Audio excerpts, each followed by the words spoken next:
Кемпирабадка тийиштүү кылмыш иши 2022-жылы 20-октябрда эч негизсиз жана далилсиз козголот.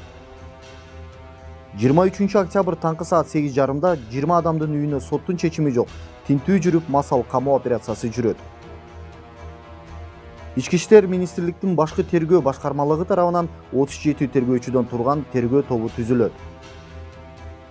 Ал эми 23-24 октябрь 26 адам камалып, Бишкек шаардык ИВСке Батпай, Сокулук, Карабалта, Токмок жана Ысык Ата ИВСтерин бошотуп, кармалгандар түнкү саат 3-кө чейин жагаштырылат.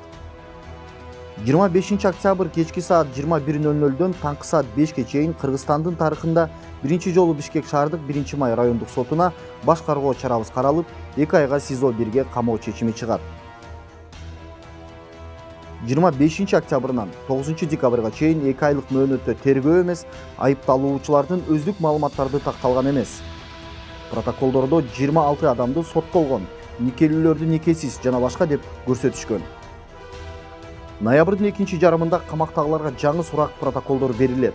Же учурдагы протокол жана айыпты угузуу токтомунда Кемпирабадка байланыштуу кылмыш иши козголгону так көрсөтүлгөн.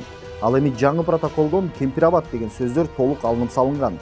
Багыт массалык башаламандык уюштурууга даярдык көрүү деп өзгөргөн.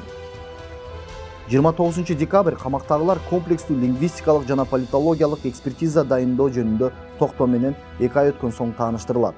Аталган токтом 2022 жылы 10 ноябрда чыгып, экспертизага биздин жана жактоочулардын катышы жок жөнөтүлгөн.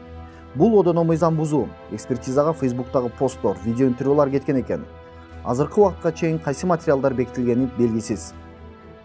Кылмыш ишинин абсурдтугу жана тергөөнүн мыйзамсыздыгынан улам протоколдор менен токтомдорду тааныбай турганыбызды билдирип, кол коюудан баш тарттык. Соттордун мыйзамсыз иштерди мыйзамдаштырып, адилетсиз чечимдеринен улам түрмөдө энелер, кыздар, Кемпирабад чындыгы издегендер эч негизсиз жалаа менен азаттыгынан ажырап отурат. Бийлик Кемпирабад иши менен камап, эч нерсе таппай аргасыздан Facebooktагы 2 жылдык посттордон кылмыш издеп жаткан учур. Ички иштер министрлиги, прокуратура жана соттор президентти эл алдында, тарых алдында уят кылууда. Учуру келгенде Садыр Жапаров башка президенттердей күч органдарына, сотторго ишенип, элден алыстап укпай калганына өкүнөт. Бирок кеч болот. Бул тарых. Мен өз жеримдин таламын талашып, оюмду айтканым үчүн өз мекенимде түрмөдө отурам.